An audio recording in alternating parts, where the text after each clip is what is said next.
welcome back everybody. Now our next segment is devoted to energy transition, a topic that's starkly highlighted by the conflict in Ukraine. But before I welcome our next guests onto the stage, I invite us to watch a short video.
Now, to dive a little deeper into this topic, we have some respected guests. Toepfer, CFO of Covestro, a German specialty chemicals company, and the head of responsible investment at National Employment Savings Trust, that's the UK government's pension scheme, Diandra, Soobiah.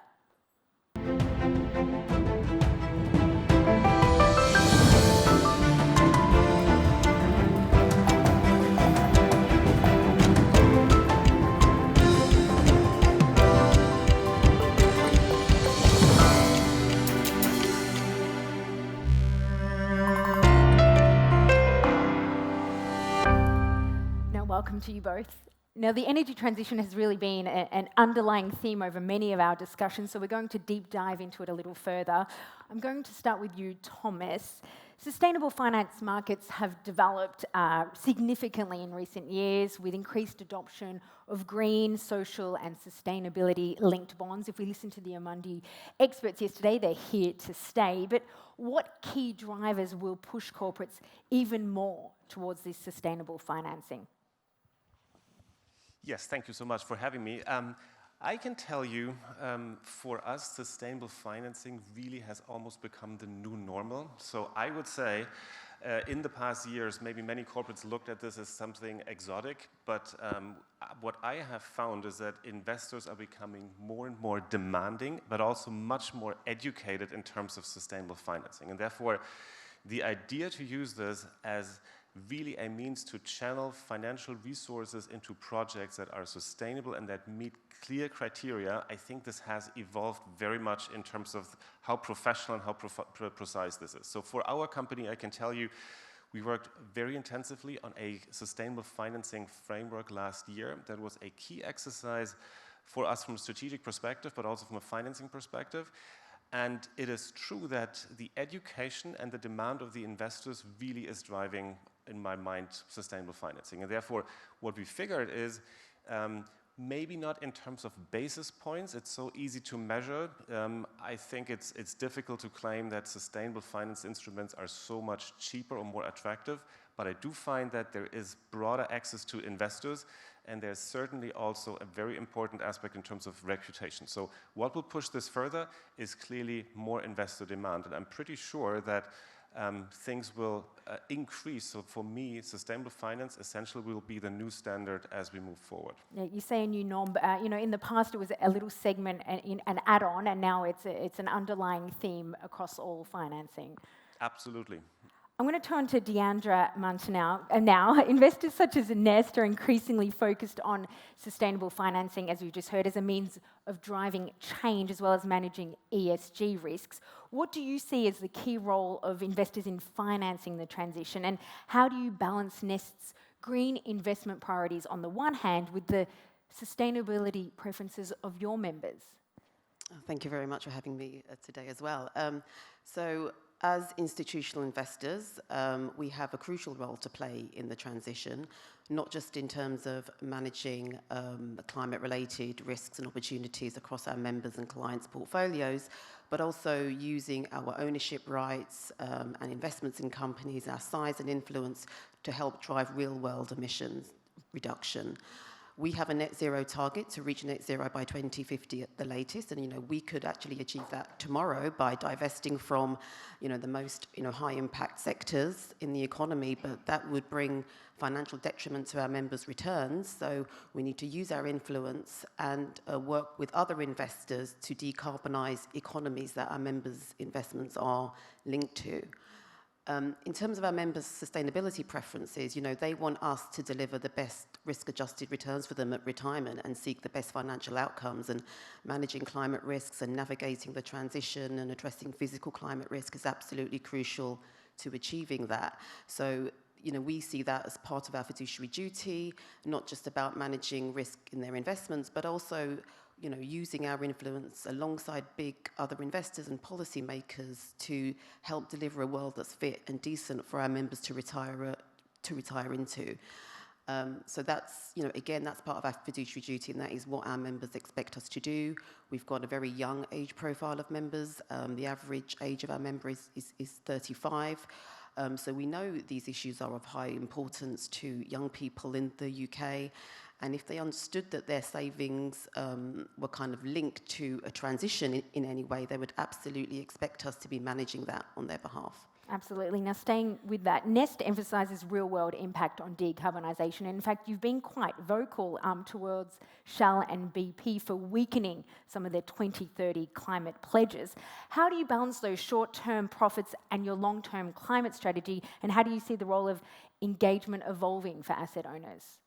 Yes, so we're a long-term investor. Our youngest member was age 16 when they came into the scheme. So, our members could potentially be invested up to 40, 50 years. So we have to think with the long term in mind, and we make decisions with long-term fundamentals in mind as well. So we try and bring that approach to the companies that we invest in.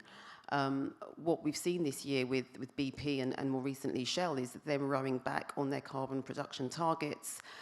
They got a vote from shareholders to reach certain carbon emission reduction by 2030. They now have rowed back on that, and they haven't consulted with shareholders. So I think asset owners are becoming much more vocal. They're willing to take bolder action and signal publicly their discontent with what companies are doing, and that's what we've done with BP.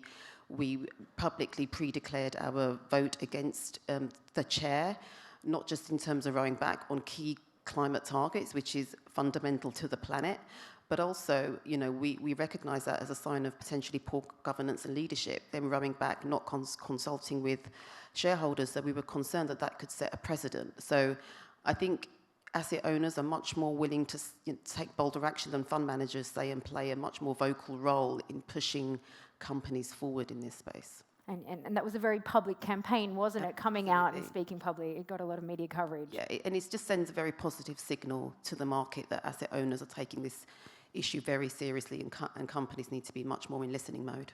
Okay. Turning to companies right now, Covestro has set an ambitious target of net zero Scope 1 and Scope 2 emissions by 2035. You've assured me everyone here in this audience knows the difference between Scope 1 and Scope 2. I'm not going to test, but can you tell us a little bit about why you've set such ambitious climate targets?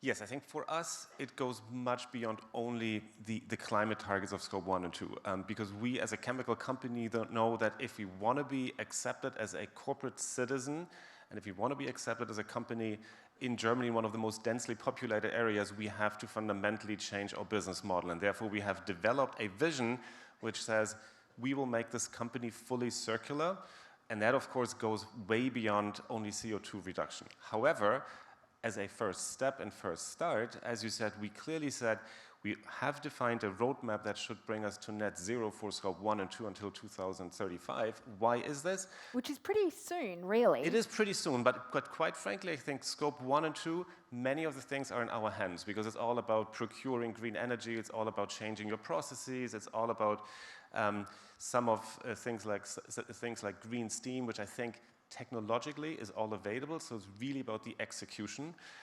And it's so important for us because it sends a very clear signal into the organization. But I'll be honest with you, it's also because we have clear expectations from our stakeholders, and I will also say this includes very much so investors. We do know that investors have clear targets on their portfolios, and they have to be sure that the companies they invest in also have a clear roadmap how to reduce their CO2 emissions. So therefore, I think it's also fair to say that the external world put quite a bit of pressure on us to be relatively fast with that roadmap. I would also say the big challenge for us really is Scope 3, because this is 80% of our emissions, and that will require from us to fundamentally rethink our business model. So this is for us now the next stage, and we're working on also an ambitious roadmap that we will publish on Scope 3 relatively soon. Okay, we'll look out for that. Nest is very active through advocacy. How can regulators, governments, development institutions and institutional investors work together to mitigate the risk of something very important, and that's greenwashing? And perhaps you can give us some concrete steps around that. Well, I think we need a multi-stakeholder approach to the transition. Investors need to work much more closely with policymakers, and policymakers need to develop much more supportive sort of pathways and frameworks for the real-world economy. In the UK, we're part of a UK Treasury convened task force. It's called the Transition Plan Task Force, whereby investors have sort of come together to help develop transition plans for different sectors of the economy. As investors, as pension funds in the UK, we need to report on our climate risks. We need to understand, our exposures. We need to start understanding our alignment of our portfolio with the Paris goals. So it's great that we've got this framework now for the UK, but it's really important that these frameworks are rolled out globally. We need a much more uniform approach for global investors like ourselves to understand the risks in a very unified way. It just hasn't been helpful where we've got different reporting frameworks for different jurisdictions, where different methodologies are used. So we would definitely urge policymakers around the world to come together. I think, Dr. Mario Draghi was echoing that yesterday, that there's no point in one country going much more further down the line when other countries are lagging behind. So policymakers need to come together. We need to engage more with policymakers in terms of what we want as well. Sorry, can you remind me of the second part of the question? And so long. Any concrete steps to how institutional investors and other bodies can work to mitigate the risk of greenwashing? Yeah, so we've seen really good sort of frameworks come into play, like the TCFD, and I think that has been helpful in terms of climate disclosure globally. I think that's been really well adopted in Europe. It's sort of coming to the fore in the US. Emerging markets still a little bit behind the curve on that. So I think that is helping in terms of consistency, in terms of disclosures. SDR, SFDR, these have been, I think quite helpful. It will be helpful, I think, in mobilizing capital towards more climate solutions, and helping fund managers and other investors avoid greenwashing.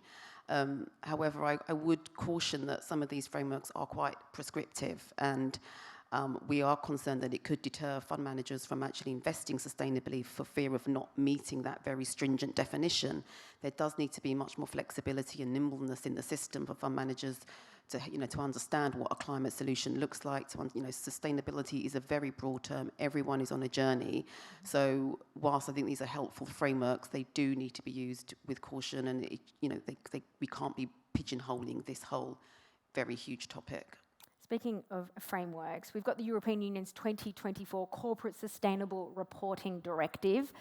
It illustrates how regulators are pushing for greater transparency in sustainability-related disclosures. How do you think such regulation will impact the way that companies operate, and what about investment in sustainable companies? Yeah. I mean, CSRD is a big, big topic, I think, for all the companies I'm currently speaking to. Honestly, I think everybody currently is very much concerned with how to implement this into the company's processes and how to link the sustainability aspects with all the requirements on something that needs a stamp from the auditors. And therefore, I think it's a first-timer that not only financial data, but that also non-financial disclosure needs to go through the auditing process. So I think that is probably the first concern that companies have. However, I'm deeply, deeply convinced that everything that you start to measure and report in a company will then have a deep impact also on how we look at things and where we channel our resources. And therefore, the CSRD, for me, both provides a lot more transparency about what is going on within the company and with respect to the impact that non-financial activities create, but also a lot of transparency inside a company. I think it's fair to say that it brings together much closer the sustainability people from the sustainability department with people from investment processes, controlling, accounting, et cetera, and even across the board sectors. I think it triggers a lot of new conversations that otherwise would not have taken place. And therefore, my conviction is that while maybe short term, the focus is very much on how do we get this done, starting in 2025, companies will start to work with it and really think about what does it mean in terms of my resource allocation, what does it mean in terms of my risk management, and potentially it could even change the business model. So therefore, I do think it will have great impact, even if short-term the focus is maybe a little bit very operational. Thomas, staying with you, you are the CFO of Covestro, but incoming CFO of Airbus, so you have extensive experience in the materials industry and in two particularly hard to abate sectors, in fact. But just because they're hard doesn't mean that we should avoid them entirely. In fact, it's particularly important that we tackle it. What are the key levers, though, for achieving carbon neutrality in hard to abate sectors? Yes, I think what makes it so hard to abate for these sectors with high energy intensity is that you only have a relatively small portion under your direct control. I was just referring to it. Scope 1 and 2 for us is only 20% of the total CO2 emissions. 80% is somewhere either up the supply chain or down the supply chain. And of course, that is much more difficult for us to control. I think that is the key challenge. What I observe is that I think companies are very much spot on with Scope 1 and 2, and that would also be my advice. Of course, do the homework and lay out a very clear roadmap and strategy how to deal with it. But then I think companies have to go beyond that and also deal with the broader context on how to deal with 80% of the emissions. And that, in most cases, from my perception, means rethink the business model, because it's very closely related to how are things currently done. And I'll give you our example.